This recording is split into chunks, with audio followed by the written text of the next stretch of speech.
Welcome to Storytimer at Large. Jerry Michael Bayles. Jerry Michael Bayles Jr. was a paperboy for the Indianapolis Star newspaper. He was 10 years old in 1970 and looked quite a bit like a young Ron Howard from the Andy Griffith Show with his red hair. He was born on October 18, 1959, to Lucille and Jerry Bayles. They had a big family of 5 children altogether. In 1970, they lived at 3028 Jackson Street in Indianapolis. That's on the southwest side of Indianapolis. Jerry Michael Bayles went by the nickname Mike. On Saturday, October 3rd, 1970, Mike was up early and on his paper route. He had delivered 2 papers and was last seen about a block away from home at 12 South Harris Avenue. His bike was found there by the homeowner. That man called the Star circulation department because his bag of papers was there as well. The newspaper then called the Bayles homes, and so Mike's parents and older brother proceeded to deliver the rest of the papers on the paper route. I imagine they thought that Mike was goofing off somewhere. Maybe they thought he was too young for a paper route after all. Or they were just stunned. They just weren't thinking that something dangerous, something terrible had happened. But Mike was not loafing. He wasn't at a friend's house. His family was unable to find him anywhere. They had followed his whole paper route, delivering the Star for him after all. One can only imagine their growing anxiety as they completed this task. They called the police to report him missing at 8 a.m. As the neighborhood awoke to the news of their missing paperboy, someone called police with a tip. This man said he had witnessed the abduction. He said he saw a car pull out of an alley and block the street. This person said a man in his 20s with dark hair had gotten out of the car and was dragging a boy. The witness said another man was in the car as well. The witness said they objected to the car blocking the road and the way the boy was being treated. The perpetrator said that this was his son who had run away and he was taking him home. The car was described as light blue, dusty green with fins and round taillights. The license plate was recessed into the back bumper. The back window was trimmed in chrome. He thought it was a late 1950s Rambler or Dodge. He attempted to get the license plate number, but only got a partial. Mike was found the same day, about an hour's drive east of Indianapolis. He was in a roadside ditch on West County Road 550 South, near Knightstown. He was nude except for his socks. He had died of multiple stab wounds. One stab wound in his back and several to the abdomen. He had bruises on his neck and right arm. They said there were no signs of molestation, but also said this was probably the motive. His clothes and shoes were never found. Those clothes were black shoes, green pants, a yellow shirt with pink stripes, and a windbreaker jacket. His parents heard about the discovery of the body that evening on a radio broadcast. The Star immediately went into action soliciting tips.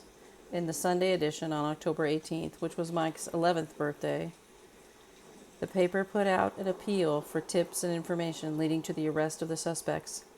They published a sketch of the suspect that the witness spoke with. The neighborhood was devastated and reached out to help the family. People did what they could. Suspects were questioned. One 47-year-old man who had been accused of molesting 2 Star paperboys in the year before was brought back from Bowling Green, Kentucky. He passed a polygraph examination. Each suspect was given a polygraph, and the witness who reported seeing the abduction was also given a polygraph examination.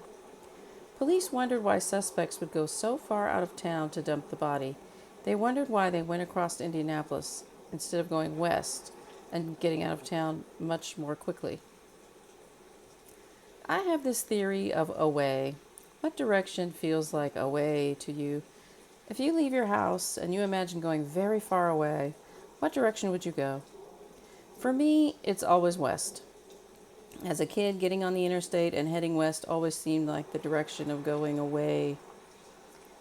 Did the suspects live in Indianapolis and going east felt like far away and an opposite direction from home where they might be spotted and recognized? One newspaper article suggested a link between this murder and the murder of Arletta Sue Remley on October 22nd, 1970 in Connorsville. Both victims suffered stab wounds. My theory about Arletta Sue Remley is that she is a victim of Eugene William Gall Jr., who is an Ohio serial killer. But anything's possible. At least 2 people know what happened, or maybe just one. In reading an article online about this case, the daughter of the man who claimed to witness the abduction, the daughter claims that her father actually was the abductor and that he made up the story about the 2 men taking Jerry Michael Bayles, and he made up all of those things just to create a diversion to throw police off. And she said he actually was the abductor and murderer of Jerry Michael Bayles Jr. That's very compelling. That's very interesting. Somebody knows something, though. Perhaps someone talked in the decades since Mike was killed. Maybe someone out there kept a secret out of loyalty or fear. Maybe they no longer feel that fear or that loyalty. Mike Bayles was 10. He was described as a nice boy and not a smart aleck by a neighborhood girl. When he was murdered, he was looking forward to his 11th birthday in just a couple weeks. Rest in peace, Mike Bayles. If you have information, please contact the Indiana State Police at 1-800-527-4752 or 1-765-778-2121. There's always hope that a case can be solved.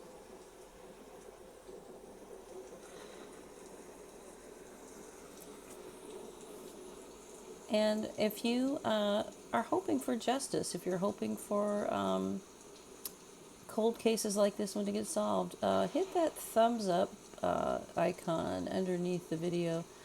Think of it as a thumbs up for justice.